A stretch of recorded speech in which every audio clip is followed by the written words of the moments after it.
ਵਾਹਿਗੁਰੂ।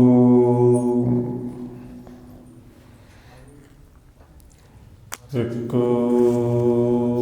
ਓੰਕਾਰ ਸਤਿਨਾਮ ਕਰਤਾ ਪੁਰਖ ਨਿਰਭਉ ਨਿਰਵੈਰ ਅਕਾਲ ਮੂਰਤ ਅਜੂਨੀ ਸੈਭੰ ਗੁਰ ਪ੍ਰਸਾਦ ਜਿਤਾ ਜੀਉ ਪਿੰਡ ਸਭ ਤੇਰਾ ਤੂੰ ਅੰਤਰ ਜਾਮੀ ਪੁਰਖ ਭਗਵਾਨ ਦਾਸਨ ਦਾਸ ਕਹਿ ਜਨ ਨਾਨਕ ਜਿਹਾ ਤੂੰ ਕਰਾਹੇ ਤਿਹਾ ਹਉ ਕਰੀ ਵਖਿਆਣ ਸੋ ਕਹੋ ਟਲ ਗੁਰ ਸੇਵੀਐ ਅਹਨਸ ਸਹਿਜ ਸੁਭਾਏ ਦਰਸ਼ਨ ਪਰਸੈ ਗੁਰੂ ਕੈ ਜਨਮ ਮਰਨ ਦੁਖ ਜਾਏ ਹੋਵੈ ਸਿਫਤ ਕਸਮ ਦੇ ਨੂਰ ਅਰਸੋਂ ਕੁਰਸੋਂ ਝਟਿਐ ਤੁਧ ਡਿਠੇ ਸੱਚੇ ਪਾਤਸ਼ਾਹ ਮਲ ਜਨਮ ਜਨਮ ਦੀ ਕਟਿਐ ਸੱਜਣ ਸੱਚਾ ਪਾਤਸ਼ਾਹ ਸਿਰ ਸ਼ਾਹ ਦੇ ਸ਼ਾਹ ਜਿਸ ਪਾਸ ਬੈਠਿਆ ਸੋਹੀਐ ਸਭਨਾ ਦਾ ਵੇਸਾ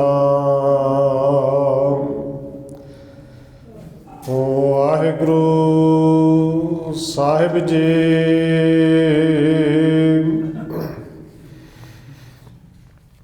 ਮੰਗਰ ਮਾਹੇ ਸੋਹੰਦੀਆਂ ਹਰ ਪਿਰ ਸੰਗ ਬੈਠੜੀਆਂ ਤਿਨ ਕੇ ਸੋਭਾ ਕਿਆ ਗਣੀ ਜੇ ਸਾਹਿਬ ਮਿਲੜੀਆਂ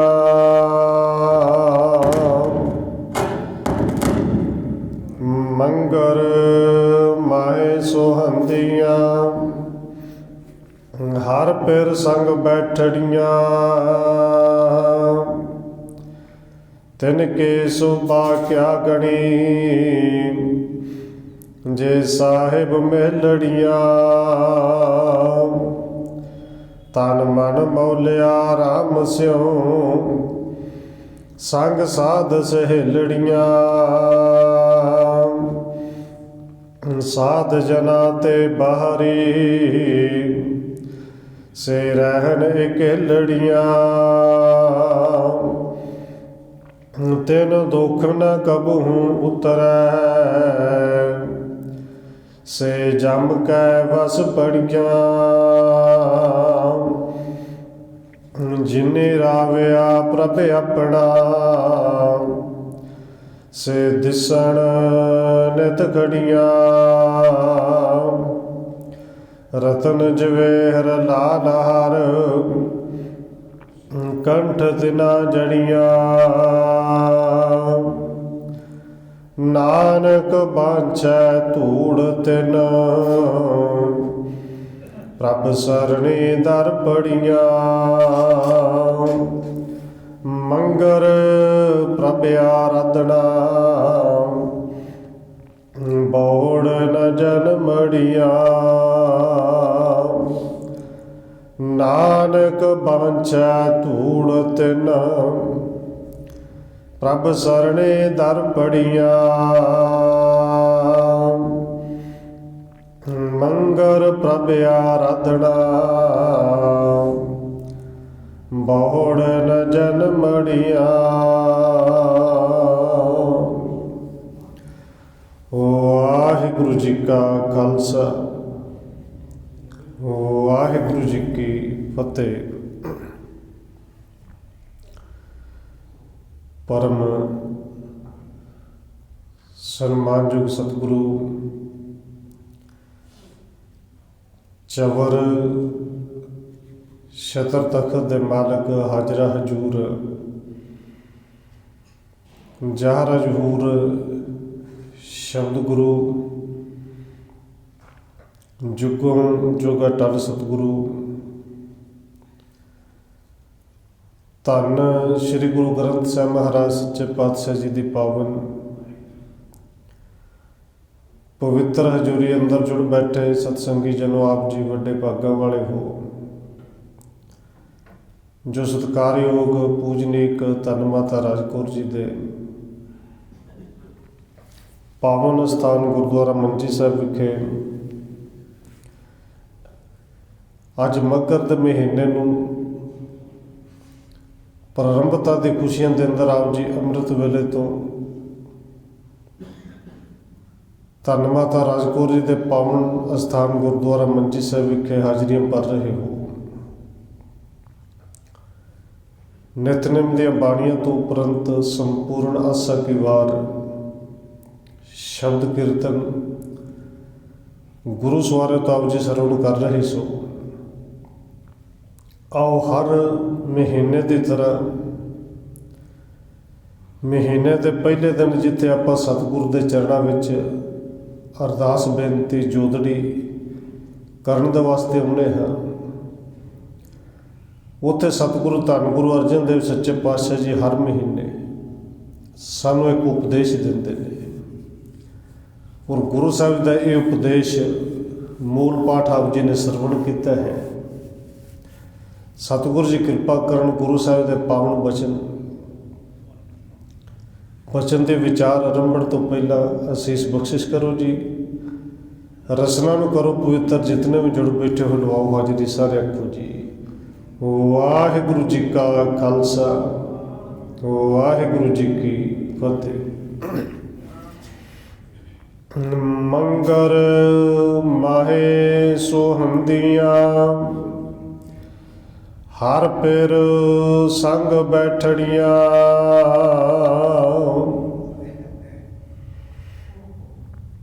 ਧੰਨ ਗੁਰੂ ਅਰਜਨ ਦੇਵ ਮਹਾਰਾਜ ਸੱਚੇ ਪਾਤਸ਼ਾਹ ਜੀ ਨੇ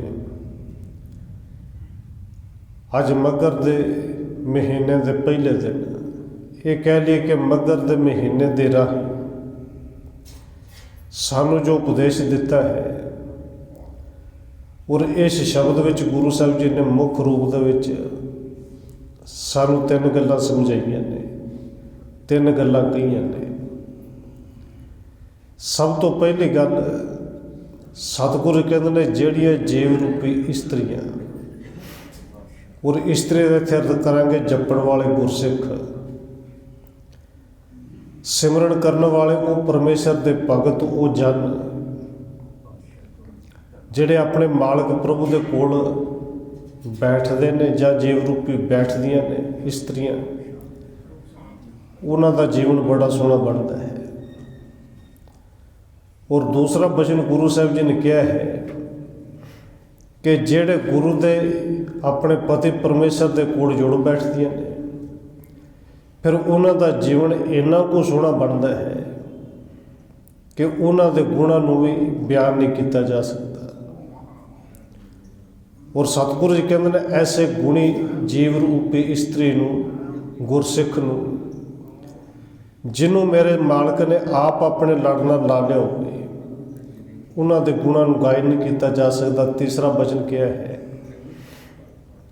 ਕਿ ਦੇਖ ਗੁਰੂ ਕੇ ਸਿੱਖਾ, ਜੇ ਤੂੰ ਵੀ ਚਾਹੁੰਦਾ ਕਿ ਇਵੇਂ ਦਾ ਖੇੜਾ, ਇਵੇਂ ਦੀ ਰੌਣਕ, ਇਵੇਂ ਦੀ ਰੂਹਾਨੀਅਤ ਤੇਰੇ ਕੋਲ ਵੀ ਆਵੇ, ਤੇ ਧੰਨ ਗੁਰੂ ਅਰਜਨ ਦੇਵ ਸੱਚੇ ਪਾਤਸ਼ਾਹ ਕਹਿੰਦੇ ਨੇ ਇਹ ਤੇਰੇ ਕੇਵਲ ਚਿਹਰੇ 'ਤੇ ਨਹੀਂ, ਇਹ ਨੂਰ ਤੇਰੇ ਅੰਦਰ ਵੀ ਆ ਸਕਦਾ ਹੈ।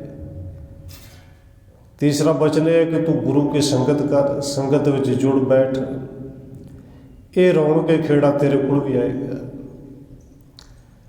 हुण सतगुरु ने अज पावन वचन जिहड़ा कहा है, इनू समझण दे वास्ते बिल्कुल सौखी जी उदाहरण है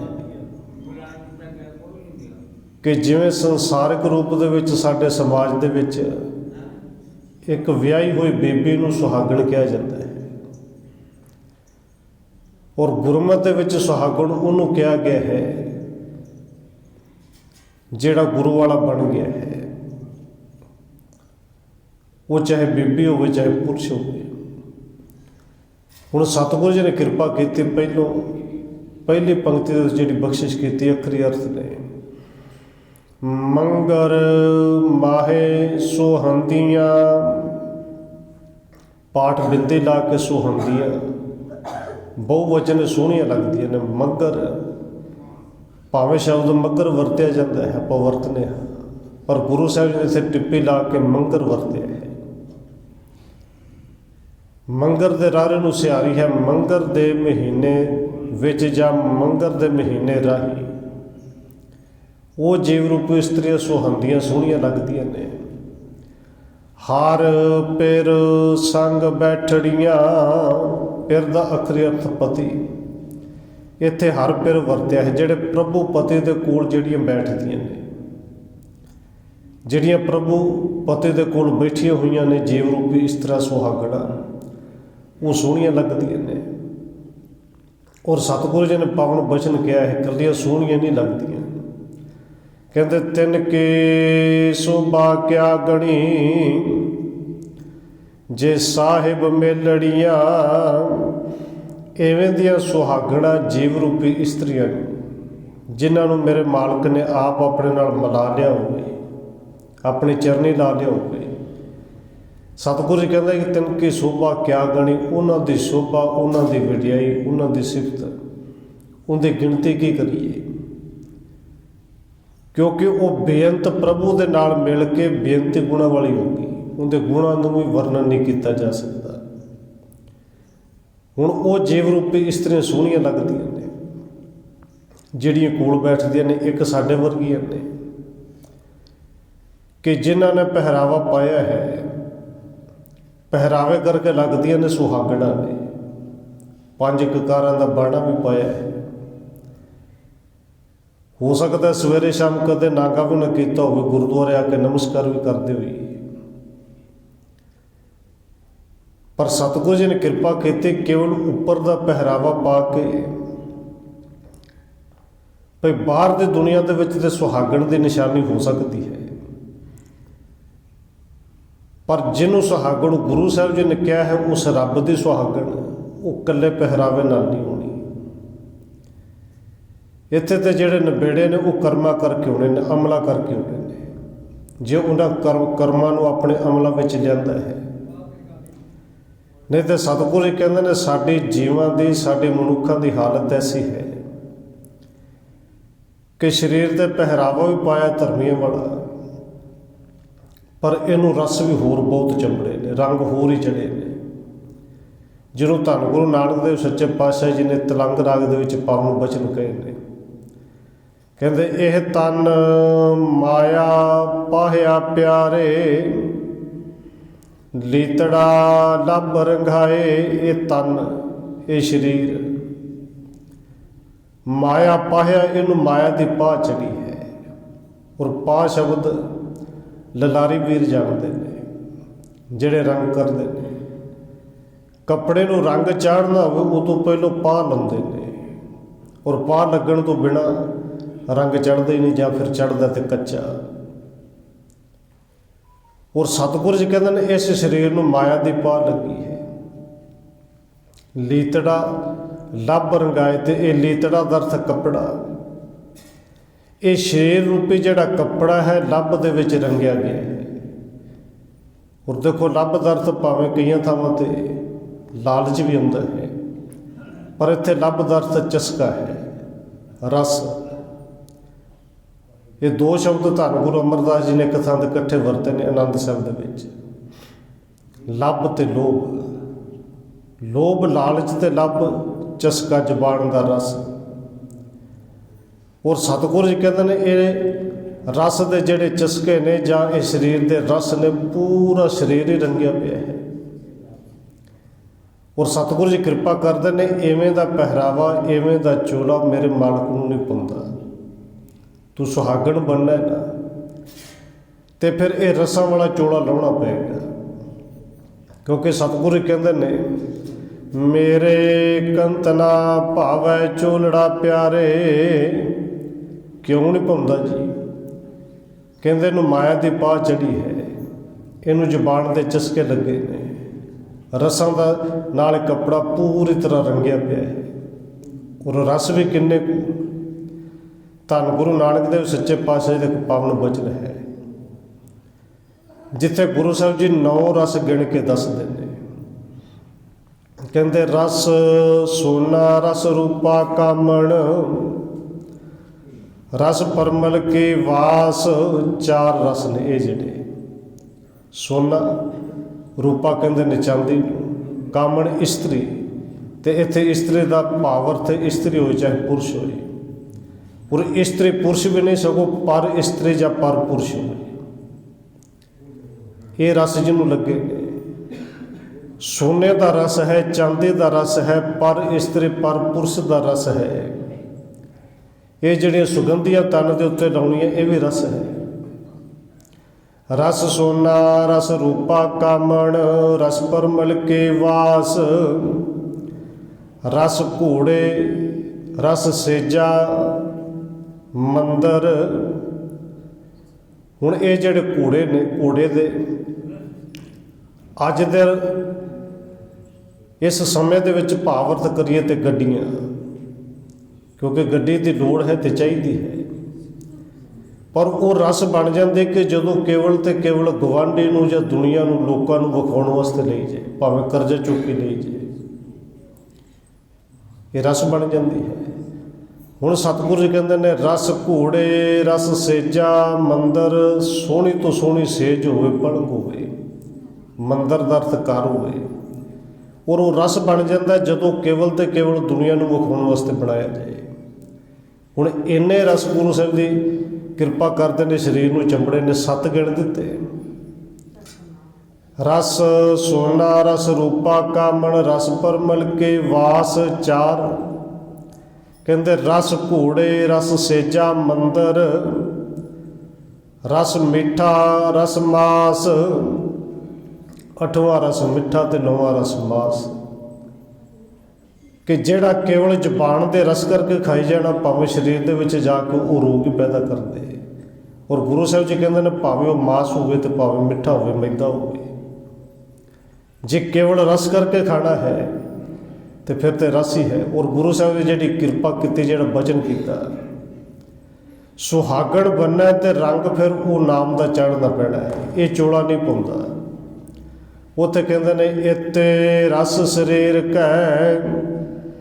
ਕੈ ਘਟ ਨਾਮ ਨਿਵਾਸ। ਇੰਨੇ ਰਸ ਚੰਬੜੇ ਨੇ ਸਰੀਰ ਨੂੰ ਕਿ ਕਦੇ ਵਿਚਾਰ ਤਾਂ ਕਰਕੇ ਦੇਖ ਕਿ ਕਿਹੜਾ ਉਹ ਥਾਂ ਕਿਹੜੀ ਹੈ ਜਿੱਥੇ ਨਾਮ ਦਾ ਰਸ ਆ ਕੇ ਟਿਕਣਾ ਹੈ, ਨਾਮ ਦਾ ਰੰਗ ਚੜ੍ਹਦਾ ਹੈ।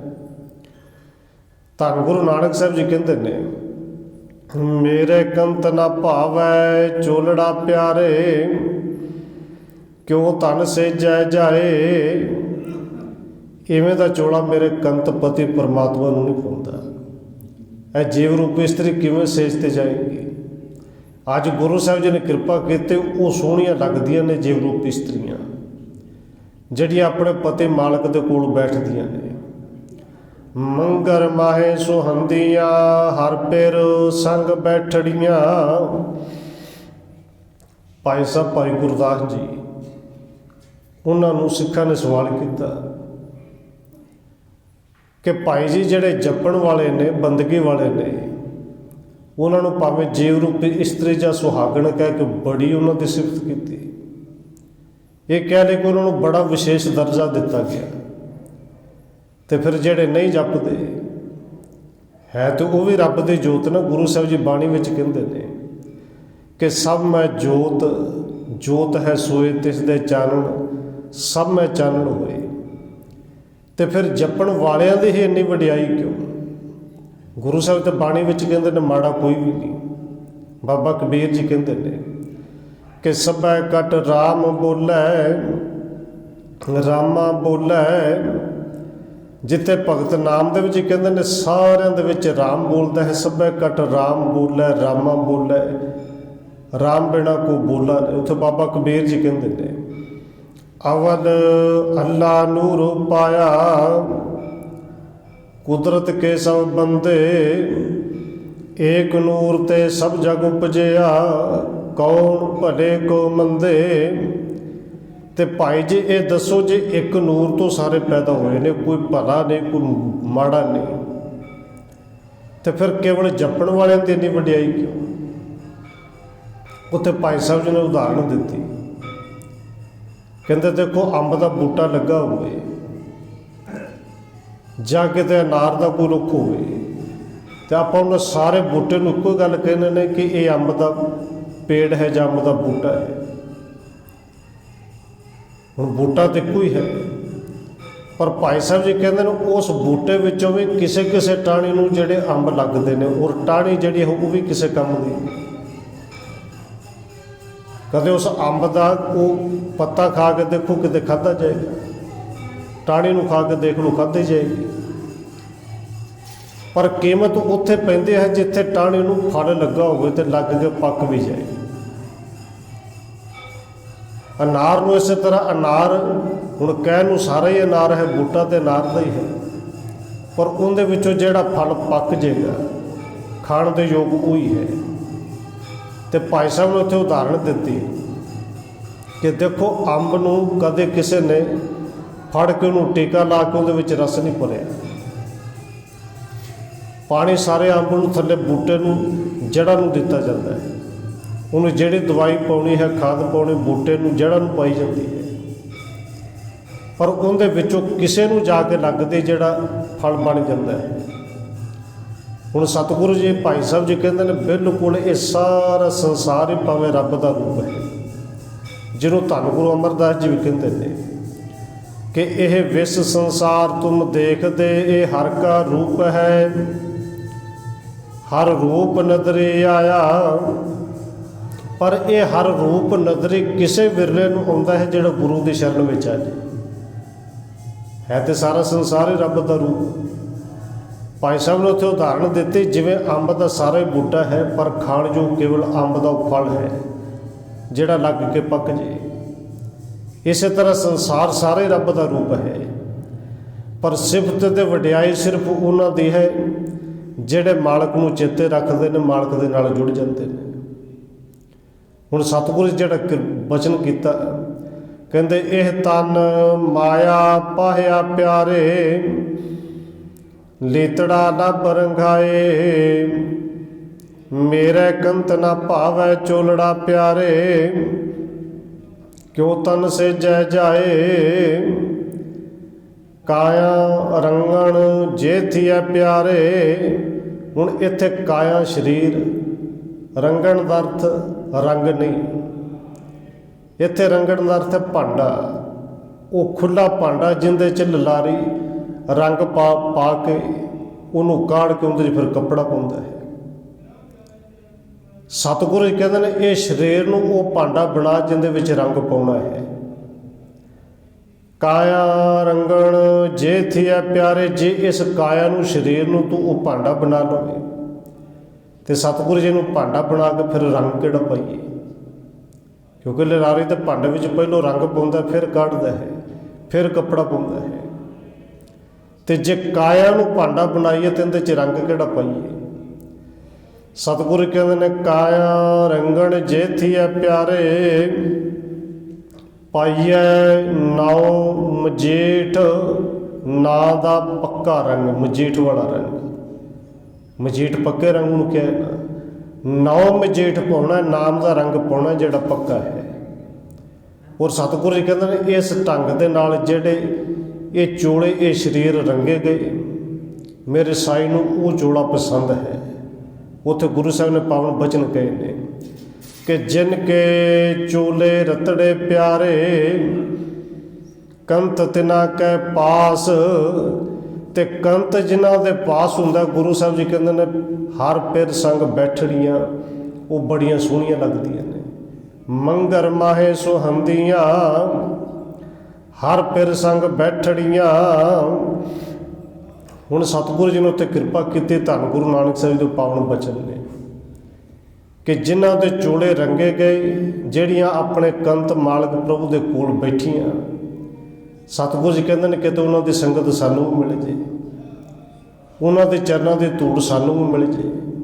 ਕਹਿੰਦੇ ਧੂੜ ਤਿਨਾ ਕੇ ਜੇ ਮਿਲੈ ਜੀ। ਇੱਥੇ ਧੂੜ ਦਾ ਅਰਥ ਹੈ ਸੰਗਤ, ਉਹਨਾਂ ਦਾ ਮਿਲਾਪ ਹੋ ਜੇ, ਉਹਨਾਂ ਦੀ ਸੰਗਤ ਹੋ ਜੇ। ਧੂੜ ਤਿਨਾ ਕੇ ਜੇ ਮਿਲੈ ਜੀ, ਕਹੋ ਨਾਨਕ ਕੀ ਅਰਦਾਸ ਹੈ। ਧੰਨ ਗੁਰੂ ਨਾਨਕ ਸਾਹਿਬ ਜੀ ਸੱਚੇ ਪਾਤਸ਼ਾਹ ਕਹਿੰਦੇ ਸਾਡੀ ਅਰਦਾਸ ਹੈ ਕਿ ਜਿਹੜੀਆਂ ਆਪਣੇ ਮਾਲਕ ਪਤੀ ਦੇ ਕੋਲ ਬੈਠ ਕੇ ਸੋਹਣੀਆਂ ਲੱਗਦੀਆਂ ਨੇ ਜੀਵ ਰੂਪੀ ਇਸਤਰੀਆਂ, ਉਹਨਾਂ ਦੀ ਸੰਗਤ ਸਾਨੂੰ ਨਸੀਬ ਹੋ ਜੇ। ਔਰ ਬਾਬਾ ਫਰੀਦ ਜੀ ਨੇ ਪਾਵਨ ਬਚਨ ਕਹੇ ਨੇ ਕਿ ਜੇ ਇਵੇਂ ਦੇ ਸੁਹਾਗਣ ਬਣਨਾ ਹੋਵੇ, ਰੱਬ ਦੇ ਸੁਹਾਗਣ ਬਣਨਾ ਹੋਵੇ, ਤੇ ਬਾਬਾ ਫਰੀਦ ਜੀ ਨੇ ਪਾਵਨ ਬਚਨ ਕਹੇ ਨੇ, ਉਹਨਾਂ ਦੇ 3 ਸਲੋਕ ਨੇ। ਕਹਿੰਦੇ ਦੁਨੀਆ ਦੇ ਲੋਕ ਕਹਿੰਦੇ ਨੇ ਕਿ ਭੜਕੀਲੇ ਕੱਪੜੇ ਪਾਈਏ, ਚਮਕਦੇ ਹੋਏ ਕੱਪੜੇ ਪਾਈਏ ਤੇ ਰੱਬ ਖੁਸ਼ ਨਹੀਂ ਹੁੰਦਾ। ਤੇ ਬਾਬਾ ਫਰੀਦ ਜੀ ਕਹਿੰਦੇ ਨੇ ਇਹ ਮਾਲਕ ਰੱਬ ਜੀ, ਮੈਂ ਤੇ ਤੇਰੀ ਦੁਲਹਨ ਬਣਨਾ ਹੈ, ਸੁਹਾਗ ਵਾਲੀ ਬਣਨਾ ਹੈ, ਤੇ ਉਹ ਪਹਿਰਾਵਾ ਜਿਵੇਂ ਦਾ ਤੈਨੂੰ ਪਸੰਦ ਹੈ ਮੈਂ ਉਵੇਂ ਦੇ ਪਾਉਣ ਨੂੰ ਤਿਆਰ ਹਾਂ। ਮੈਂ ਤਾਂ ਪਾਟੇ ਕੱਪੜੇ ਪਾ ਲਵਾਂ, ਪਾਟੇ ਹੋਏ ਕੰਬਲੇ ਲੈ ਕੇ ਗੁਜ਼ਾਰਾ ਕਰ ਲਵਾਂ, ਪਰ ਕਿਰਪਾ ਕਰਕੇ 10 ਘੱਟੋ ਘੱਟ ਫਿਰ ਖੁਸ਼ ਤੇ ਹੋ ਜਾਏਗਾ ਨਾ। ਬਾਬਾ ਫਰੀਦ ਜੀ ਦਾ ਪਾਵਨ ਬਚਨ ਹੈ, ਪਾੜ ਪਟੋਲਾ ਤਜ ਕਰੇ ਕੰਬਲੜੇ ਪਹਿਰੋ।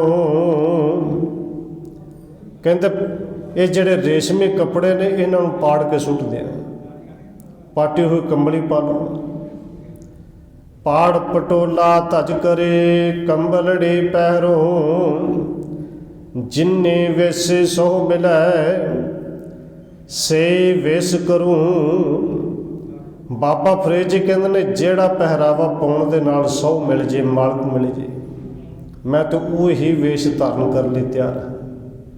ਕਿਉਂਕਿ ਮੈਂ ਸੁਣਿਆ ਹੈ ਮੰਗਰ ਮਾਹੇ ਸੁਹੰਦੀਆਂ, ਹਰ ਪਿਰ ਸੰਗ ਸਹੇਲੜੀਆਂ। ਉਸ ਹਰੇ ਪਰਮਾਤਮਾ ਦੀਆਂ ਉਹ ਸਖੀਆਂ ਸਹੇਲੜੀਆਂ ਜੀਵ ਰੂਪੀ ਇਸਤਰੀਆਂ ਬੜੀਆਂ ਸੋਹਣੀਆਂ ਲੱਗਦੀਆਂ ਨੇ। ਮੰਗਰ ਮਾਹੇ ਸੁਹੰਦੀਆਂ, ਹਰ ਪਿਰ ਸੰਗ ਬੈਠੜੀਆਂ। ਤੇ ਫਿਰ ਮੈਂ ਪਾਟੇ ਹੋਏ ਕੱਪੜੇ ਪਾ ਲਵਾਂ, ਆਪਣੇ ਸੋ ਮਾਲਕ ਪਤੀ ਨੂੰ ਫਿਰ ਤੇ ਮਿਲ ਲਵਾਂਗੀ। ਤੇ ਸਤਿਗੁਰੂ ਧੰਨ ਗੁਰੂ ਅਮਰਦਾਸ ਜੀ ਨੇ ਇਸੇ ਸ਼ਲੋਕ ਦੇ ਥੱਲੇ ਸ਼ਲੋਕ ਉਚਾਰਨ ਕੀਤਾ ਤੇ ਸਮਝਾਇਆ ਕਿ ਬਾਬਾ ਫਰੀਦ ਜੀ ਬਿਲਕੁਲ ਸਹੀ ਗੱਲ ਕਹਿ ਰਹੇ ਨੇ, ਪਰ ਉਹ ਇੱਕ ਵਿਅੰਗਮਈ ਰੂਪ ਦੇ ਵਿੱਚ ਕਹਿ ਗਏ ਨੇ ਕਿ ਭਈ ਕੱਪੜਿਆਂ ਦੇ ਵਿੱਚ ਕੁਛ ਨਹੀਂ ਰੱਖਿਆ, ਭਾਵੇਂ ਪਾਟੇ ਪਾ ਦੇ ਭਾਵੇਂ ਰੇਸ਼ਮੀ ਪਾ, ਕਿਉਂਕਿ ਉਹਨੇ ਬਾਹਰ ਦੇ ਕੱਪੜਿਆਂ ਨਾਲ, ਬਾਹਰ ਦੇ ਪਹਿਰਾਵੇ ਨਾਲ ਕਦੇ ਖੁਸ਼ ਨਹੀਂ ਹੋਣਾ। ਜਿਹੜੀ ਗੱਲ ਬਾਬਾ ਫਰੀਦ ਜੀ ਨੇ ਕਹੀ, ਧੰਨ ਗੁਰੂ ਅਮਰਦਾਸ ਜੀ ਨੇ ਖੋਲ੍ਹ ਕੇ ਸਮਝਾ ਦਿੱਤੀ। ਧੰਨ ਗੁਰੂ ਅਮਰਦਾਸ ਜੀ ਕਹਿੰਦੇ ਨੇ, ਫਰੀਦਾ ਕਾਹੇ ਪਟੋਲਾ ਪਾੜ ਤੇ ਕੰਬਲੜੇ ਪਹਿਰੇ। ਤੇ ਕੀ ਲੋੜ ਹੈ ਰੇਸ਼ਮੀ ਕੱਪੜੇ ਪਾਉਣ ਦੀ, ਪਾੜਨ ਦੀ? ਕੀ ਲੋੜ ਹੈ ਪਾਟੇ ਹੋਏ ਕੱਪੜੇ ਕੰਬਲੇ ਲੈ ਕੇ ਉੱਤੇ ਸਾਰੀਆਂ ਗਲੀਆਂ ਦੇ ਵਿੱਚ ਤੁਰਨ ਦੀ? ਇਹ ਪਹਿਰਾਵਾ ਭਾਵੇਂ ਰੇਸ਼ਮੀ ਹੋਵੇ ਤੇ ਭਾਵੇਂ ਪਾਟਾ ਹੋਵੇ, ਪਹਿਰਾਵੇ ਬਾਹਰਲੇ ਪਹਿਰਾਵੇ ਦੀ ਤਾਂ ਗੱਲ ਹੀ ਕੋਈ ਨਹੀਂ। ਹਾਂ, ਧੰਨ ਗੁਰੂ ਅਮਰਦਾਸ ਸੱਚੇ ਪਾਤਸ਼ਾਹ ਜੀ ਸਮਝਾਉਂਦੇ ਨੇ ਪਹਿਰਾਵਾ ਇੱਕ ਹੈ ਜਿਹੜਾ ਉਸ ਸਹੁੰ ਨੂੰ, ਮਾਲਕ ਨੂੰ, ਪਤੀ ਨੂੰ ਪਾਉਂਦਾ ਹੈ, ਤੇ ਉਹ ਪਹਿਰਾਵਾ ਸਾਨੂੰ ਪਾਉਣਾ ਹੀ ਪਏਗਾ। ਉਹ ਪਹਿਰਾਵਾ ਕੱਪੜਿਆਂ ਦਾ ਨਹੀਂ। ਸਤਿਗੁਰੂ ਨੇ ਉਸ ਪਾਵਨ ਬਚਨ ਕਹੇ ਨੇ, ਕਾਹੇ ਪਟੋਲਾ ਪਾੜ ਤੇ ਕੰਬਲੜੇ ਪਹਿਰੇ। ਨਾਨਕ ਘਰ ਹੈ ਬੈਠਿਆ ਸੋ ਮਿਲੈ, ਜੇ ਨੀਅਤ ਰਾਸ ਕਰੇ। ਬਸ ਆ ਨੀਅਤ ਰਾਸ ਕਰੇ, ਇਹ ਹੀ ਪਹਿਰਾਵਾ ਉਹਨੂੰ ਪਸੰਦ ਹੈ। ਨੀਅਤ ਰਾਸ ਕਰ, ਉਹ ਪਤੇ ਪਰਮਾਤਮਾ ਦੇ ਤੇਰੇ ਘਰ ਵਿੱਚ ਹੀ ਹੈ। ਤੂੰ ਨੀਅਤ ਰਾਸ ਕਰ, ਤੇਰੀ ਸੇਜ ਤੇ ਉਹ ਆਏਗਾ।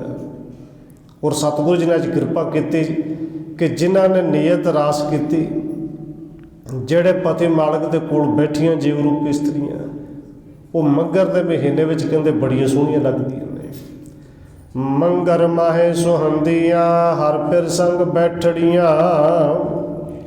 ਬਾਬਾ ਫਰੀਦ ਜੀ ਦਾ ਇੱਕ ਪਾਵਨ ਬਚਨ ਹੋਰ ਹੈ ਕਿ ਇਹਨਾਂ ਜਪਣ ਵਾਲੀਆਂ ਜੀਵ ਰੂਪੀ ਸੁਹਾਗਣਾਂ ਨੂੰ ਵੇਖ ਕੇ ਬਾਬਾ ਫਰੀਦ ਜੀ ਨੇ ਇੱਕ ਸ਼ਲੋਕ ਉਚਾਰਨ ਕੀਤਾ, ਉਹਦੇ 'ਚ ਸਵਾਲ ਕੀਤਾ, ਜਪਣ ਵਾਲੇ ਨੂੰ ਪੁੱਛਿਆ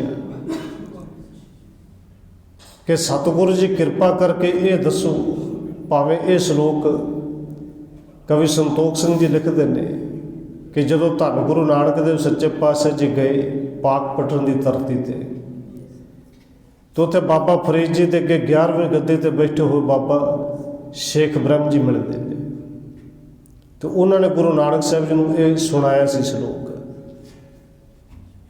ਕਿ ਇਹਦੇ ਅਰਥ ਦੱਸੋ, ਅਰਥ ਸਮਝਾਓ ਕਿ ਜਿਹੜੀਆਂ ਜਪਣ ਵਾਲੀਆਂ ਨੇ ਬੜੀਆਂ ਸੋਹਣੀਆਂ ਲੱਗਦੀਆਂ ਨੇ, ਮਾਲਕ ਪਤੀ ਉਹਨਾਂ ਦੇ ਵਸ ਵਿੱਚ ਹੁੰਦਾ ਤੇ ਕੋਲ ਬੈਠਦੀਆਂ ਨੇ, ਤੇ ਕਿਰਪਾ ਕਰੋ ਇਹ ਦੱਸੋ ਕਿ ਉਹ ਗੁਣ ਕਿਹੜੇ ਨੇ, ਕਿਹੜੇ ਗੁਣਾਂ ਨੂੰ ਧਾਰਨ ਕਰੀਏ ਕਿ ਮਾਲਕ ਵਸ ਵਿੱਚ ਆਵੇ। ਉਹ ਬੋਲ ਕਿਹੜੇ ਨੇ ਜਿਹੜੇ ਮਿੱਠੇ ਮਿੱਠੇ ਬੋਲ ਬੋਲੀਏ ਤੇ ਮਾਲਕ ਪਤੀ ਪਰਮੇਸ਼ਰ ਵਸ ਵਿੱਚ ਆ ਜਾਏ। ਹੁਣ ਸਤਿਗੁਰੂ ਜੀ ਨੇ ਪਾਵਨ ਬਚਨ ਕਿਹਾ, ਉਹ ਪਹਿਰਾਵਾ ਕਿਹੜਾ ਹੈ ਕਿ ਜਿਹਨੂੰ ਪਾ ਕੇ ਮਾਲਕ ਖੁਸ਼ ਹੋ ਜਾਏ। ਬਾਬਾ ਫਰੀਦ ਜੀ ਦਾ ਪਾਵਨ ਬਚਨ ਹੈ, ਕਹਿੰਦੇ ਕਵਣ ਸੋ ਅੱਖਰ ਕਵਣ ਗੁਣ ਕਵਣ ਸੋ ਮਣੀਆਂ ਮੰਤ। ਉਹ ਕਿਹੜਾ ਮੰਤਰ ਹੈ ਕੀਮਤੀ ਮੋਤੀਆਂ ਵਰਗਾ ਕਿ ਜਿਹਨੂੰ ਪੜ੍ਹੀਏ ਮਾਲਕ ਖੁਸ਼ ਹੋ ਜਾਏ, ਉਹ ਵਸ ਵਿੱਚ ਆ ਜਾਏ। ਕਵਣ ਸੋ ਅੱਖਰ ਕਵਣ ਗੁਣ ਕਵਣ ਸੋ ਮਣੀਆਂ ਮੰਤ ਕਵਣ ਸੋ ਵੇਸੋ ਹੋਂ ਕਰੇ ਜਿਤ ਵਸ ਆਵੈ ਕੰਤ।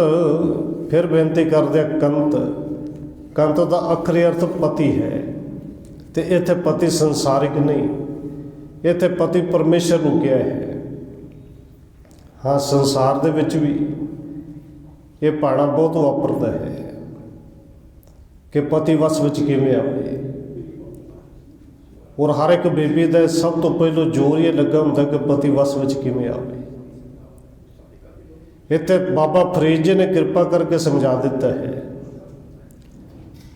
ਸਤਿਗੁਰੂ ਧੰਨ ਗੁਰੂ ਨਾਨਕ ਸਾਹਿਬ ਸੱਚੇ ਪਾਤਸ਼ਾਹ ਕਹਿੰਦੇ ਨੇ ਇਹ ਕੇਵਲ ਸੰਸਾਰਿਕ ਪਤੀ ਨਹੀਂ, ਉਹ ਪਤੀ ਪਰਮੇਸ਼ਰ ਵੀ ਵਸ ਵਿੱਚ ਆ ਜਾਏਗਾ, ਬਸ ਤੂੰ ਆਪਣੇ ਅੰਦਰ ਇਹ ਗੁਣ ਧਾਰਨ ਕਰਨ। ਕਿਹੜੇ ਜੀ? ਕਹਿੰਦੇ ਨਿਵਣ ਸੁਵੱਖਰ, ਨਿਉਣਾ ਜੀ, ਨਿਵਣਾ ਜੀ, ਝੁਕਣਾ ਜੀ। ਨਿਵਣ ਸੁਵੱਖਰ ਖਵਣ ਗੁਣ। ਖਵਣ ਦੇ ਅਰਥ ਭਾਵੇਂ ਕਈ ਵਿਦਵਾਨਾਂ ਨੇ ਕਿਤੇ ਖਿਮਾ ਕਰ ਦੇਣੀ, ਪਰ ਖਿਮਾ ਕਰ ਦੇਣੀ ਨਹੀਂ, ਖਿਮਾ ਕਰਨਾ ਤੇ ਅੱਗੇ ਜਿੱਥੇ ਨਿਉਣਾ ਆ ਗਿਆ ਉੱਥੇ ਖਿਮਾ ਵੀ ਆ ਗਈ। ਇੱਥੇ ਖਵਣ ਦਾ ਅਰਥ ਹੈ ਕਿ ਆਪਣੇ ਤਨ ਦੇ ਉੱਤੇ ਉਹ ਸਹਾਰ ਲੈਣੀ, ਮਨ ਦੇ ਉੱਤੇ ਸਹਾਰ ਲੈਣੀ ਗੱਲ।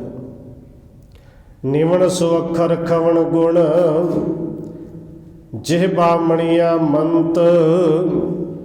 ਬਸ ਜੇਬ ਤੋਂ ਜਿਹੜਾ ਮੰਤਰ ਬੋਲਣਾ ਨਾ, ਉਹ ਮਣੀਆਂ ਵਰਗਾ, ਮੋਤੀ ਵਰਗੇ ਬੋਲ ਹੋਣ, ਮਿੱਠੇ ਬੋਲ ਹੋਣ।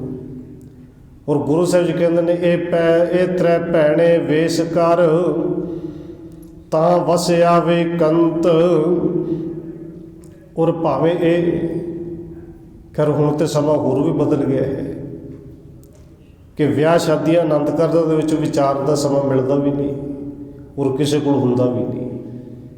ਪਰ ਇਹ ਸ਼ਬਦ ਆਮ ਤੌਰ 'ਤੇ ਵਿਆਹ ਸ਼ਾਦੀਆਂ 'ਤੇ ਜਾਂ ਇੱਕ ਦਿਨ ਪਹਿਲੋਂ ਜਦੋਂ ਅਖੰਡ ਪਾਠ ਸਾਹਿਬ ਸੁਖਮਨੀ ਸਾਹਿਬ ਦਾ ਭੋਗ ਪਾਇਆ ਜਾਂਦਾ, ਉਦੋਂ ਬਚਨ ਪੜ੍ਹੇ ਜਾਂਦੇ ਨੇ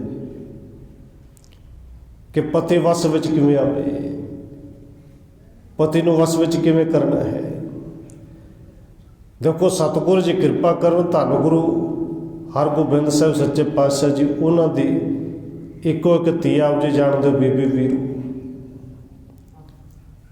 ਆਨੰਦ ਕਾਰਜ ਉਹਨਾਂ ਦਾ ਵੀ ਹੋਇਆ ਔਰ ਸਿੱਖਿਆ ਸਤਿਗੁਰੂ ਧੰਨ ਗੁਰੂ ਹਰਗੋਬਿੰਦ ਸਾਹਿਬ ਜੀ ਨੇ ਆਪ ਆਪਣੀ ਬੱਚੀ ਨੂੰ ਦਿੱਤੀ, ਬੀਬੀ ਵੀਰੂ ਨੂੰ। ਮਾਤਾ ਦਬੋਦਰੀ ਜੀ ਨੇ ਆਪਣੀ ਬੱਚੀ ਨੂੰ ਆਪ ਸਿੱਖਿਆ ਦਿੱਤੀ। ਔਰ ਇਹ ਸਿੱਖਿਆ ਕਾਸ਼ ਅਸੀਂ ਆਪਣੇ ਧੀਆਂ ਨੂੰ ਭੈਣਾਂ ਨੂੰ ਸਮਾਂ ਰਹਿੰਦੇ ਕਿਤੇ ਦੇ ਸਕੀਏ। ਤੇ ਸਿੱਖਿਆ ਕੀ ਸੀ? ਸਤਿਗੁਰੂ ਧੰਨ ਗੁਰੂ ਹਰਗੋਬਿੰਦ ਸਾਹਿਬ ਜੀ ਕਹਿੰਦੇ ਨੇ ਕਿ ਦੇਖ ਧੀਏ, ਤੇਰਾ ਇੱਕ ਪਿਤਾ ਦੇ ਨਾਲ ਹੋ ਸਕਦਾ ਬੜਾ ਪਿਆਰ ਹੋਵੇ, ਤੂੰ ਗੁਰੂ ਜਾਣ ਕੇ ਵੀ ਪਿਆਰ ਕਰਦੀ ਹੋਵੇ, ਤੈਨੂੰ ਇਸ ਘਰ ਦੇ ਵਿੱਚ ਸੁੱਖ ਆਰਾਮ ਵੀ ਬੜੇ ਮਿਲੇ ਨੇ, ਪਰ ਅੱਜ ਪਤੀ ਦੇ ਲੜ ਲੱਗਣਾ। ਤੇ ਇੱਕ ਗੱਲ ਚੇਤੇ ਰੱਖੀ, ਪਤੀ ਨੂੰ ਪਰਮੇਸ਼ਰ ਜਾਣ ਕੇ ਸੇਵਾ ਕਰਨੀ ਹੈ। ਜੇ ਪਤੀ ਦੀ ਸੇਵਾ ਨਹੀਂ ਤੇ ਹੋਰ ਦੁਨਿਆਵੀ ਸੇਵਾ ਜਿੰਨੀ ਮਰਜ਼ੀ ਕਰੇ ਜੋ, ਉਹ ਸਾਰੀ ਬਿਲਕੁਲ ਨਿਫਲ ਹੈ। ਹੁਣ ਸੇਵਾ ਦਾ ਅਰਥ ਕੀ ਹੈ ਜੀ? ਸੇਵਾ ਦਾ ਅਰਥ ਸਿਰਫ ਪੈਰ ਘੁੱਟਣੇ ਨਹੀਂ, ਸੇਵਾ ਦਾ ਅਰਥ ਸਿਰਫ ਮੱਥਾ ਟੇਕਣਾ ਵੀ ਨਹੀਂ। ਸੇਵਾ ਦਾ ਭਾਵ ਅਰਥ ਹੈ ਕਿ ਬਸ ਗੱਲ ਨੂੰ ਮੰਨ ਲੈਣਾ। ਗੁਰੂ ਦੀ ਸੇਵਾ ਦਾ ਵੀ ਭਾਵ ਅਰਥ ਹੈ ਕਿ ਗੁਰੂ ਦੇ ਬਚਨਾਂ ਨੂੰ ਮੰਨ ਲੈਣਾ, ਸੁਣ ਲੈਣਾ, ਸੁਣ ਕੇ ਮੱਥਾ ਟੇਕ ਕੇ ਚਲੇ ਜਾਣਾ, ਗੱਲ ਵੱਖਰੀ ਹੈ। ਔਰ ਪਹਿਲੀ ਗੱਲ ਤਾਂ ਸੁਣਨ ਦਾ ਸਮਾਂ ਵੀ ਨਹੀਂ ਹੁੰਦਾ। ਪਰ ਗੁਰੂ ਸਾਹਿਬ ਜੀ ਨੇ ਉੱਥੇ ਸਮਝਾਇਆ ਕਿ ਪਤੀ ਦੀ ਸੇਵਾ ਕਰਨੀ ਹੈ, ਉਹ ਸੇਵਾ ਤੋਂ ਬਿਨਾਂ ਹੋਰ ਕੀਤੀ ਹੋਈ ਸੇਵਾ ਕਿਸੇ ਕੰਮ ਨਹੀਂ। ਔਰ ਦੂਜੀ ਗੱਲ ਸਤਿਗੁਰੂ ਜੀ ਨੇ ਕਹੀ ਕਿ ਜਿੱਥੇ ਪਤੀ ਦੀ ਸੇਵਾ ਕਰਨੀ ਹੈ, ਉੱਥੇ ਸੱਸ ਸਹੁਰਾ ਇਹਨਾਂ ਦਾ ਅਦਬ ਵੀ ਰੱਖਣਾ ਹੈ, ਭੈ ਵੀ ਰੱਖਣਾ ਹੈ, ਤੇ ਘਰ ਆਏ ਗਏ ਮਹਿਮਾਨ ਦੀ ਸੇਵਾ ਵੀ ਕਰਨੀ ਹੈ। ਉੱਥੇ ਸਤਿਗੁਰੂ ਜੀ ਦੇ ਪਾਵਨ ਬਚਨ ਨੇ, ਭਾਵੇਂ ਇਹ ਬੋਲ ਕਵੀ ਸੰਤੋਖ ਸਿੰਘ ਦੇ ਨੇ, ਇਤਿਹਾਸਕ ਬੋਲ ਨੇ। ਸਤਿਗੁਰੂ ਕਹਿੰਦੇ ਨੇ, ਸੁਣ ਬੀਬੀ ਮੈਂ ਤੁਝੇ ਸੁਣਾਊਂ, ਪਤ ਕੀ ਮਹਿਮਾ ਕਹਿ ਕਰ ਗਾਊਂ। ਉੱਥੇ ਸੰਸਾਰਿਕ ਪਤੀ ਦੀ ਗੱਲ ਹੈ, ਪਰ ਇੱਥੇ ਸਤਿਗੁਰੂ ਧੰਨ ਗੁਰੂ ਅਰਜਨ ਦੇਵ ਸੱਚੇ ਪਾਤਸ਼ਾਹ ਜੀ ਉਸ ਪਤੀ ਦੀ ਗੱਲ ਕਰਦੇ ਨੇ ਜਿਹੜਾ ਸਾਡਾ ਸਾਰਿਆਂ ਦਾ ਹੈ, ਪਰਮੇਸ਼ਰ ਦੀ। ਛੇਵੇਂ ਪਾਤਸ਼ਾਹ ਜੀ ਕਹਿੰਦੇ ਨੇ, ਸੁਣ ਬੀਬੀ ਮੈਂ ਤੁਝੇ ਸੁਣਾਊਂ, ਪਤ ਕੀ ਮਹਿਮਾ ਕਹਿ ਕਰ ਗਾਊਂ। ਪਤ ਸੇਵਾ ਪਤ ਕੇ ਸੇਵਾ ਸੇਵਾ ਸਫਲੀ, ਪਰ ਪਤ ਬਿਨ ਔਰ ਕਰੈ ਸਭ ਨਿਫਲੀ। ਪਤੀ ਤੋਂ ਬਿਨਾਂ ਹੋਰ ਕੀਤੀ ਹੋਈ ਸੇਵਾ ਕਿਸੇ ਕੰਮ ਦੀ ਨਹੀਂ, ਨਿਫਲ ਹੈ। ਇਹਦਾ ਮਤਲਬ ਇਹ ਨਹੀਂ ਕਿ ਹੋਰ ਸੇਵਾ ਕਰਨੀ ਨਹੀਂ, ਪਰ ਜੇ ਪਤੀ ਦੀ ਨਹੀਂ ਸੇਵਾ ਕੀਤੀ ਹੋਰ ਫਿਰ ਜਿੰਨੀ ਮਰਜ਼ੀ ਕਰ ਜਾਓ, ਫਿਰ ਨਿਫਲੀ ਹੈ। ਉੱਥੇ ਸਤਿਗੁਰੂ ਜੀ ਕਹਿੰਦੇ ਨੇ, ਗੁਰਜਨ ਕੀ ਇੱਜ਼ਤ ਬਹੁ ਕਰਨੀ, ਸਾਸ ਸੇਵਾ ਸੋ ਹਿਰਦੈ ਮੈਂ ਧਰਨੀ। ਘਰ ਵਿੱਚ ਗੁਰੂ ਜਨ ਆ ਜਾਣ, ਜਪਣ ਨਾਲ ਆ ਜਾਣ, ਉਹਨਾਂ ਦੀ ਇੱਜ਼ਤ ਕਰਨੀ ਹੈ, ਸੱਸ ਦੀ ਸੇਵਾ ਕਰਨੀ ਹੈ। ਔਰ ਸਤਿਗੁਰੂ ਕਹਿੰਦੇ ਨੇ, ਸੁਣ ਪੁੱਤਰੀ ਪ੍ਰਾਨਣ ਤੇ ਪਿਆਰੀ, ਇਸ ਤੇ ਬੈਸ ਬੀਤੇ ਸੁਖਕਾਰੀ। ਮਾਤਾ ਦਮੋਦਰੀ ਜੀ ਜਿਹੜੇ ਨੇ ਉਹ ਸੇਵਾ ਸਮਝਾਉਂਦੇ ਨੇ ਕਿ ਪੁੱਤਰੀ ਦੇਖ, ਮੈਂ ਤੈਨੂੰ ਉਹ ਸਿੱਖਿਆ ਦੇਣ ਲੱਗੀ ਹਾਂ ਕਿ ਜਿਹਦੇ ਨਾਲ ਤੇਰੀ ਉਮਰ ਜਿਹੜੀ ਬੜੀ ਸੌਖੀ ਗੁਜ਼ਰੇਗੀ। ਤੇ ਉਹ ਸਿੱਖਿਆ ਕੀ ਸੀ? ਕਹਿੰਦੇ ਪ੍ਰਾਤ ਉੱਠ ਕਰ ਮੱਜਣ ਕਰੀਓ। ਇਹ ਨਹੀਂ ਕਿ ਰਾਤ ਨੂੰ 12 ਵਜੇ 1 ਵਜੇ 2 ਵਜੇ ਸੋਵੇਂ ਤੇ ਸਵੇਰੇ 10 ਵਜੇ ਉੱਠੇ। ਇਹ ਬਣ ਗਿਆ ਨਾ ਐਵੇਂ ਦਾ ਕੰਮ ਜੀ। ਬੀਬੀ ਵੀਰਾਂ ਨੂੰ ਕਹਿੰਦੇ ਨੇ, ਪੁੱਤਰ ਸਵੇਰੇ ਅੰਮ੍ਰਿਤ ਵੇਲੇ ਉੱਠਣਾ ਹੈ, ਪ੍ਰਾਤਾ ਉੱਠ ਕੇ ਫਿਰ ਕਰਨਾ ਸਭ ਤੋਂ ਪਹਿਲੋਂ ਕਿ ਮੱਜਣ ਕਰਿਓ, ਇਸ਼ਨਾਨ ਕਰਿਓ, ਗੁਰਬਾਣੀ ਮੁਖ ਤੇ ਰਰਿਓ। ਗੁਰੂ ਦੇ ਬਾਣੀ ਨੂੰ ਮੁਖ ਦੇ ਨਾਲ ਪੜ੍ਹਨਾ ਵੀ ਹੈ। ਔਰ ਕਹਿੰਦੇ ਨੇ, ਖੋਟੀ ਸੰਗਤ ਕਦੇ ਨਹੀਂ ਕਰਨੀ, ਕੁਲ ਕੀ ਬਾਤ ਚਿਤ ਮਹਿ ਧਰਨੀ। ਤੇ ਕੁਲ ਦੀ ਬਾਤ ਕੀ ਹੈ? ਸਵੇਰੇ ਉੱਠਣਾ, ਇਸ਼ਨਾਨ ਕਰਨਾ, ਬਾਣੀ ਪੜ੍ਹਨੀ। ਤੇ ਕੁਲ ਦੀ ਬਾਤ ਕੀ ਹੈ? ਖੋਟੀ ਸੰਗਤ ਕਦੇ ਨਹੀਂ ਕਰਨੀ, ਇਹਨੂੰ ਚੇਤੇ ਰੱਖਣਾ ਹੈ। ਔਰ ਇਹ ਜਿਹੜੀ ਖੋਟੀ ਸੰਗਤ ਹੈ ਨਾ, ਗੁਰੂ ਸਾਹਿਬ ਜੀ ਨੇ ਕਿਰਪਾ ਕਰਕੇ ਸਮਝਾਇਆ, ਭਾਵੇਂ ਇਹ ਸ਼ਬਦ ਵਿਆਹਾਂ 'ਚ ਪੜ੍ਹੇ ਜਾਂਦੇ ਸਨ ਕਿ ਸੱਸ ਨੂੰ ਕਿਵੇਂ ਵਸ ਵਿੱਚ ਕਰਨਾ ਹੈ, ਪਤੀ ਨੂੰ ਕਿਵੇਂ ਵਸ ਵਿੱਚ ਕਰਨਾ। ਸਤਿਗੁਰੂ ਜੀ ਨੇ ਕਿਰਪਾ ਕੀਤੀ। ਧੰਨ ਗੁਰੂ ਅਮਰਦਾਸ ਜੀ ਦਾ ਪਾਵਨ ਬਚਨ ਹੈ। ਦੇਖੋ, ਜਦੋਂ ਸਤਿਗੁਰੂ ਜੀ ਦੀ ਬਾਣੀ ਪੜ੍ਹੀਏ ਨਾ, ਤੇ 2 ਗੁਰੂ ਸਾਹਿਬ ਜੀ ਦੇ ਸਾਹਿਬਜ਼ਾਦੇ ਨੇ ਜਿਨ੍ਹਾਂ ਦਾ ਨਾਂ ਆਇਆ ਜਾਂ ਜਿਨ੍ਹਾਂ ਨੂੰ ਸੰਬੋਧਨ ਕਰਕੇ ਗੁਰੂ ਸਾਹਿਬ ਨੇ ਬਾਣੀ ਉਚਾਰੀ। ਇੱਕ ਤੇ ਗੁਰੂ ਸਾਹਿਬ ਜੀ ਕਹਿੰਦੇ ਨੇ ਮੋਹਰੀ ਦੇ ਬਾਰੇ ਕਿ ਮੋਹਰੀ ਪੁੱਤ ਸਨਮੁਖ ਹੋਇਆ, ਰਾਮਦਾਸੇ ਪੈਰੀ ਪਾਇਆ। ਤੇ ਦੂਜਾ ਸ਼ਬਦ ਸਤਿਗੁਰੂ ਧੰਨ ਗੁਰੂ ਰਾਮਦਾਸ ਜੀ ਦਾ ਹੈ, ਜਿਹੜਾ ਬਾਬਾ ਪ੍ਰਿਥੀ ਦਾ ਨਾਂ ਤੇ ਨਹੀਂ, पर बाबे प्रिथिया के बाप तू चारण किया। जो प्रिथिया सामने खलो के कोई लड़ता है, बहसदा है कि लाहौर नहीं जाना, मेरा तो काम इत्थे बड़ा है, मैं तो रुपये सामने संगतां की सेवा करनी, और सगों अगों पुट्ठा बोलदा है। उत्थे धन गुरु रामदास सच्चे पातशाह जी ने पावन बचन भी किया, कहते काहे पूत झगड़त हों संग बाप। पुत्रा अपने प्यो के नाल झगड़ना, घट्टो घट्ट जो गुरु जान के नहीं तो प्यो जान करके इज्जत कर ले। कि पूत काहे झगड़त हों संग बाप, जिनके जने वडेरे तुम हो तिन संग झगड़त पाप। और सिक्ख्या केवल पृथ्वी वास्ते नहीं सी, साढ़े सारे वास्ते सी कि जिन्हां दे जम्मे पाले घट्टो घट्ट उन्हां दी इज्जत कर ले, तो जो उन्हां नाल झगड़ेंगे तो वड्डा पाप कोई नहीं। और भाई साहब भाई गुरदास जी ने पावन बचन कहे ने, जिथे गुरु साहब जी कहते हैं कि जमद्या नाल उस मालक नूं परमेश्वर नूं भुला दिता, उत्ते भाई साहब जी कहते हैं जम्मे साईं विसारिया, विआहिया माँ प्यो विसारे। हुण ये गल चल गई क्योंकि विआहां दे विच शब्द पढ़िया जाता है, निमन सोखर खमन गुण समझाया जाता है। पर भाई साहब जी कहते हैं देख केवल ये शब्द ना रह जान, जुबानी ना रह जान, कि जे माँ प्यो की सेवा नहीं की। उत्थे भाई साहब जी कहते हैं कि जेड़े ये शब्द वरते जाते हैं, पति नूं वस किवें करना है, सस नूं वस किवें करना है, भाई साहब ने उत्थे वरते नाले समझाया। कहते कामण कामण यारिए, कीतो कामण कंत प्यारे। कामण कामण यारिए, एक कामण का अर्थ है इस्त्री, तो दूजा कामण आरिए का अर्थ है टूणे हारिए। कामण के दो अर्थ, एक टूणा तो एक इस्त्री। ये लोग करते सन, गुरमत नहीं। भाई साहब जी समझाते हैं कि टूणे हारिए इस्त्रीए किवें दा टूणा कर दे, तो अपने पति अपने कंत नूं वस विच कर लिया। कि जमद्या नाल उन्हें रब नूं भुलाया सी, विआह हुंदिਆਂ नाल ही माँ प्यो नूं भुला दिता। कहते कामण कामण यारिए, कीतो कामण कंत प्यारे। जम्मे साईं विसारिया, विआहिया माँ प्यो विसारे। खैर जिहड़े बेनती कर रहे सन, सतगुरु जी किरपा करते हैं, ये शब्द केवल अखरी ना हो, ये केवल विआहां दे विच पढ़ के सुनाउण वाले नहीं। हाँ सचमुच जे किसी दे विच अंदर ये गुण आ गए, वो जीव रूपी इस्त्री सुहागण हो जाएगी, वो मालक पति कंत परमेश्वर जिहड़ा वस विच आ जाएगा। कहते निवण सुअखर खवण गुण, जिहबा मणिया मंत। ये त्रै भैणे वेश कर, तां वसिया वे कंत। हुण न्याउणा भी दो तरह का जी। कल शाम की कथा चल रही सी सज्जन ठग दी। देखो भावें गुरु घर का प्रचारक भी बन गया, भाई सज्जन बनया, पर वो ना ही एक प्रचलित ही हो गया ठग, सज्जन ठग। वो जो ठग से न्याउंदा तो उदों इस तो भी ज़्यादा सी। हाथ जोड़ के ऐन पूरा ही थले अद्धे तो ज़्यादा टेढ़ा हो जाना कोडा, कि जी आया जी, आओ जी, इत्थे ते लंगर बोलते तुहाडी सेवा बड़ी होएगी। झुक झुक के न्याउंदा सीगा। पर जिन्हों वेख्या कहते कोल कुछ माल है, रुपया पैसा है, फिर वो सेवा दूजी भी करता सी। सारा कुछ खो के जे कोई रौला पाउण दा यतन करता सी, तो उन्होंने मार के पता भी नहीं से लगन दिंदा कि लुकाया कित्थे। लेकिन तो चुगना वो भी है।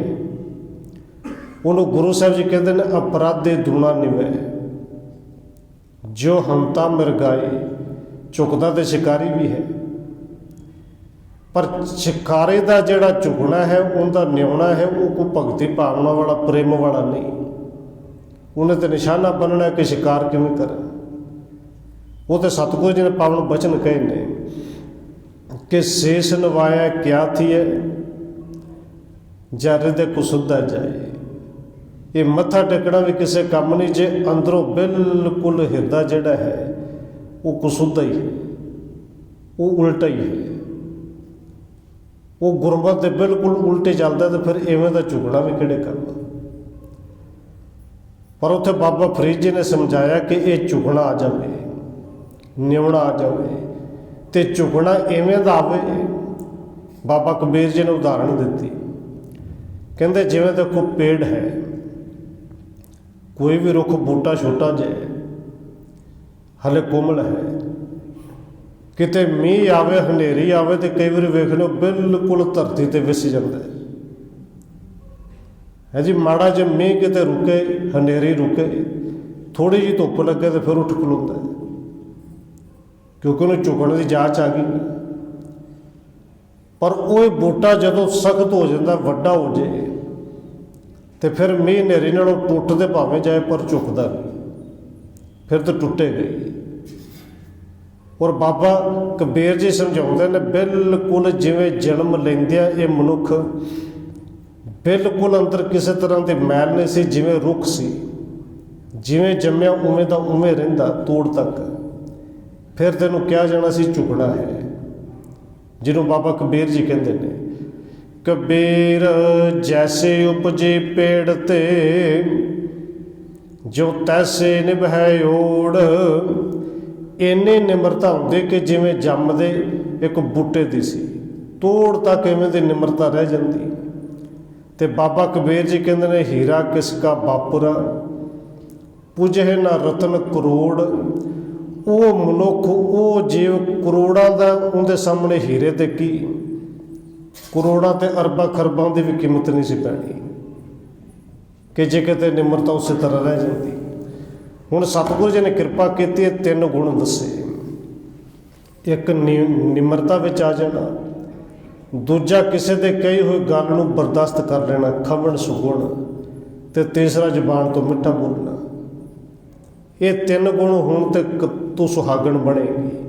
तो जड़ियाँ सुहागणा हो गई, गुरु साहब जी अज कहते हैं मंगर माहे सुहंदियाँ हर पेर संग बैठड़ियाँ। वो मंगर के महीने में अपने पति परमेश्वर के नाल बैठी हुई बड़ियाँ सोहनियां लगदियां ने। और सतगुरु जी ने कृपा की, अज समझना गुरु का उपदेश ही लैके जाना कि असी सुहागणा किवें बनीए, मालक दे कोल बैठियां हुई असी किवें सोहनियां लगीए। तो सतगुरु धन गुरु नानक साहब जी ने पावन बचन किया कि देख सिखा, जे तू चाहुंदा कि तू ही इवें दे सुहागण बन जाए, अपने पति परमेश्वर गुरु के कोल बैठी हुई तू सोहनी लगे, तो फिर 3 पब्बे याद रखी। 3 पब्बे किहड़े? सतगुरु कहते ने भै कीआं दे सलाइयां नैणी। भै पहला पब्बा भै, भै का खरी अर्थ डर है, क्योंकि डर तो चोरों तो भी बथेरा होता है, पर ये वो डर नहीं, ये अदब वाला डर। कहते भै कीआं दे सलाइयां नैणी भाव का कर सिंगारो। दूजा पब्बा है भाव, भाव का अर्थ प्रेम, क्योंकि जे निर्मल डर होएगा तो ताई अंदर प्यार पैदा होना है, जे डर ही नहीं तो प्यार कितों होएगा। हुण देखो कई बार होंदा है अपने माँ प्यो की कोई बड़ी इज्जत करता है, दसे तो बिना किते कदे कोई ना काम करता ना जाता है, किते कोई काम करना पै जाए तो वो अपने नाल दे दोस्तों भी कहता कि देखो मैं दसिया कोई नहीं, तो अगले कहते तू डरना है। वो कहते बिल्कुल डरना है, प्यो तो भी डरना, माँ तो भी डरना, क्यों मरनगे। वो अगले ने कहना मारते कोई नहीं, पर उन्हें प्यार नाल ही कहना, तो इन्ने प्यार नाल कहना कि जिहड़ा काम मैं कर चुके मैनू धरती ने वेल ही कोई नहीं देनी। ये डर है जिहड़ा प्यार वाला होवे, अदब वाला। जे डर होएगा तो भै बनेगा। पहला पब्बा डर, तो दूजा सतगुरु कहते ने भाव का कर सिंगारो, अंदर प्रेम होवे। तो तीजा पब्बा सतगुरु कहते ने जो कुछ करे सो भला कर मानीए भला। जो कुछ करे तीजा पब्बा वो भला करके मन, क्योंकि है तो औखा ना जी। क्योंकि जे तो गड्डी दे दे, जे तो नौकरी वड्डी दे दे, फिर तो असीं कहने भला हो गया। घर में किसी की मौत हो जाए असीं कहने बुरा हो गया। क्योंकि भला करके जानना कोई सौखी गल नहीं ना। पर गुरु साहब जी कहते ने 3 भब्बे याद रख लवे तो सच जानी ये निशानियां ने सुहागण दियां। पैकियां दे सलाइयां नैणी भावका कर सिंगारो। फिर कहते ने जो कुछ करे सो भला कर मानीए हिकमत हुक्म चुकाई। ये जड़ा हुक्म करने वाली आदत ने ये छड्ड दे, बस उन्होंने भला करके मनना, हुक्म मनना सिख। हुण सतगुरु जी ने कृपा की, इत्थे सुहागण की गल करते हैं कि वो जेव रूपी इस्त्रियां सुहाग वालियां ने, बड़ियां सोहणियां लगदियां ने। मंगर महे सुहंदियां हर पिर संग बैठड़ियां। तिनके शोभा क्या गणी जे साहिब बेलड़ियां। ते जिन्ना जीव रूपी इस्त्रियां नूं मेरे साहिब ने, मालक ने आप अपने नाल मिला लिया। सतगुरु कहते फिर उन्होंने शोभा की भी किहड़ी गिनती है, वो कीती नहीं जा सकती। बाबा कबीर जी ने एक पावन बचन किया, वो कहते मैं भी सुहागण बन गई, मेरा भी विआह होया, पर विआह ये दुनिया वाला नहीं। कहते मैं दुल्हन बनी तो वो मेरा जिहड़ा करतार है, रब है, वो परमेश्वर है, वो लाड़ा बन के मैनूं विआहण वास्ते आया। बाबा कबीर जी का पावन वचन है, कहते तन राणी मन पुनरप करहो पंचो तत् बराती। हुण जे कोई विआहण वास्ते आवे नाल बराती भी आउंदे ने ना। बाबा कबीर जी तुहानूं रब विआहण आया ते रब नाल कोई बराती भी आए होणगे। ते बाबा कबीर जी कहते पंचो तत् बराती, 5 बराती आए। 5 तत्त किहड़े? वो 5 तत्त ने सत, संतोख, दया ते धर्म, धीरज। ये बराती बन के आए, क्योंकि ये होणगे ते तां ही असल विच विआह होना भी तां, मालक दी सुहागण बनना भी तां है। कहते तन रैणी मन पुनरप करहो पांचो तत्त बराते। राम राय सो भावर लैहो आत्म ते रंग राते। राम राय सो भावर लैहो, राम राय उस परमेश्वर के नाल मैं फेरे लैने ने, आनंद कर जोने ने। हुण कहते ने गाओ गाओ रे दुल्हनी, मेरा विआह है। बाबा कबीर जी कहते दुल्हनी, दुल्हनी का अर्थ सुहागणों गाओ। देखो पिंडा च थावां च गाउण बाज जाते सन विआह तो पहले। चलो हुण भावें नाम बदल गए, लेडी संगीत या होर कुछ भी कहते होणगे, पर पहलों तो कहा जाता सी गाउण बिठाउणे ने, तो उहदे विच कहा जाता सी फिर सुहाग गाओ, सुहागणों गाओ। तो बाबा कबीर जी ने वही उदाहरण लई कि भाई मेरा भी विआह होना है, उस रब ने परमेश्वर ने विआहण वास्ते होना है। तो इत्थे दुल्हन ही सुहागणा कौन ने? जिहड़ियां जपण वाली जीव रूपी इस्त्रियां ने, जपण वाले गुरमुख जन ने, भगत जन ने। उत्थे बाबा कबीर जी कहते हैं, कहते भाई गाउणा नहीं गाउणा, गाओ भाई। गाओ गाओ रे दुल्हनी मंगल चारा, मेरे गृह आए राजा राम पधारा। मंगर माहे सुहंदियां हर पिर संग बैठड़ियां। वो पिर पति परमेश्वर दुल्हा बन के मेरे घर में आया है। और बाबा कबीर जी नूं पूछा गया कि उस वेले बेदी दे नाल फेरे हुंदे सन कि जे रब तुहाडा लाड़ा बन के आया, तुसीं दुल्हन हो, फिर दुनिया के लोग तो बेदी भी रचते हैं, तुहाडी बेदी किहड़ी है? तो बाबा कबीर जी कहते साडी बेदी ये अग वाली नहीं। हाँ बेदी है, पर किहड़ी है? कहते नाभ कमल में बेदे रच ले ब्रह्म ज्ञान उचारा। ये ब्रह्म का ज्ञान ही साडी बेदी है, तो ये नाभि दे विच नूं रचिया है। भाव के तुर अंदर गुरु का परमेश्वर का बख्शिया होया वो ब्रह्म ज्ञान, यही बेदी है। राम राय सो दुल्हो पायो अस वड भाग हमारा। साडे वड्डे भाग ने ऐसा दुल्हा राम राय वो पति परमेश्वर मिलिया।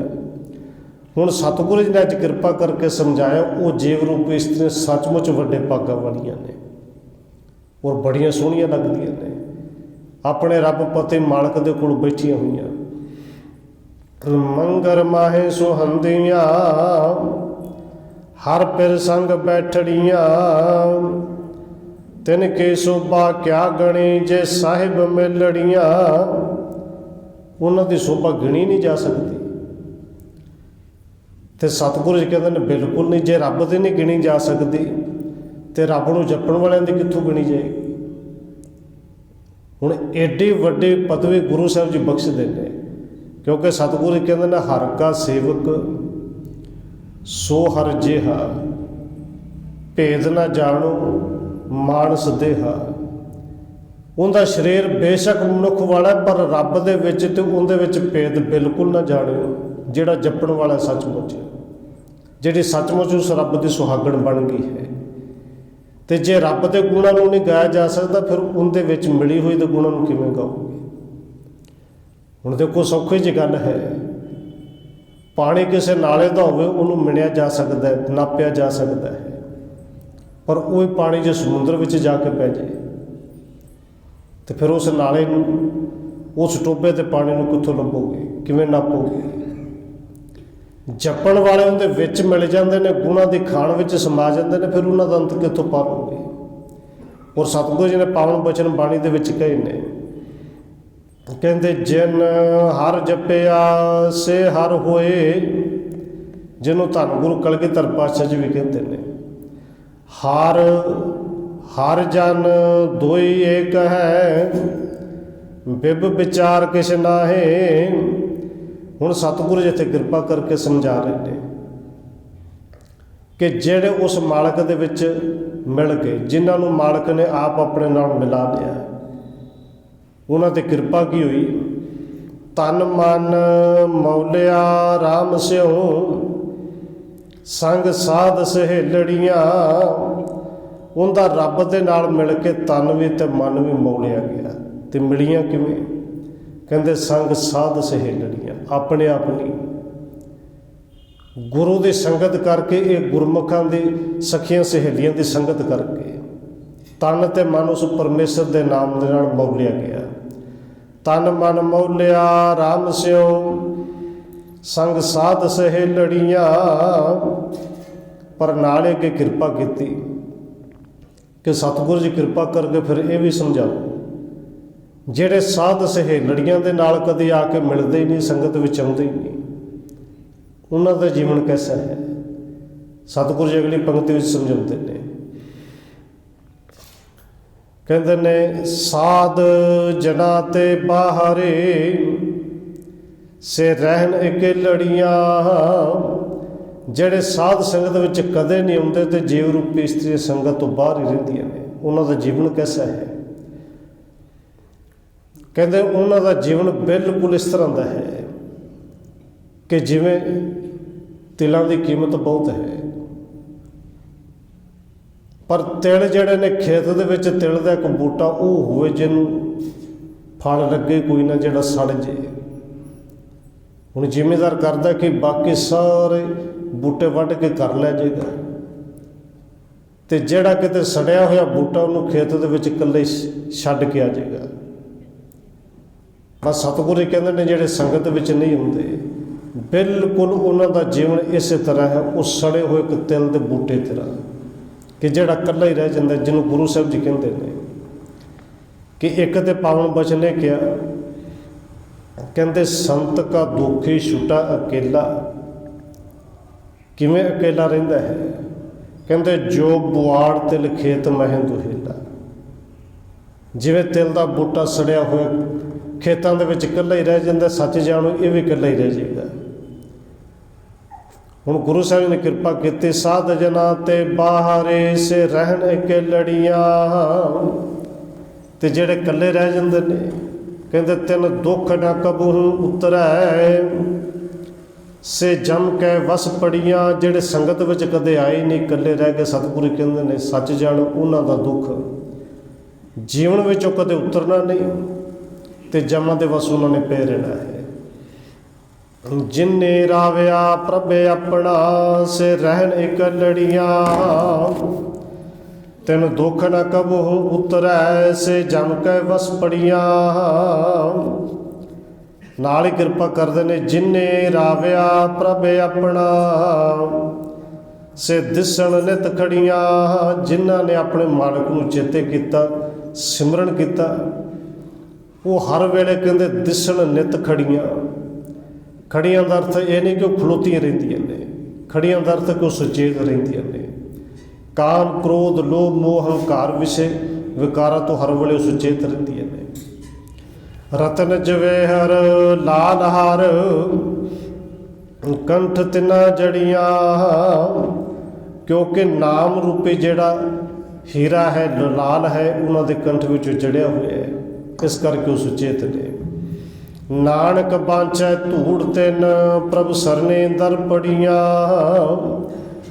पंजवें नानक सतगुरु धन गुरु नानक साहब जी कहते हैं जेड़े प्रभु के शरण विच पै गए, ਜਿਹੜੀਆਂ जीव रूपी इस्त्रियां प्रभु के दर ते आ गईयां उन्हां दे चरनां दी धूड़ दास नानक भी मंगदा है लोचदा है। मंगर प्रभ आराधना बहुड़ न जन्मड़ियाँ। अखेत सतगुरु कहते हैं मंगर के महीने विच जिन्हां ने आराध्या उन्हां नूं मुड़ के परत के कदे भी जन्म ते मरण के गेड़ विच नहीं आउणा पिया, उन्हां दा जन्म ते मरण कट्टिया गया। सतगुरु जी कृपा करनी इतनी बेनती प्रवान करनी हुई पुरलों की किमा। वाहिगुरु जी का खालसा वाहिगुरु जी की फतेह।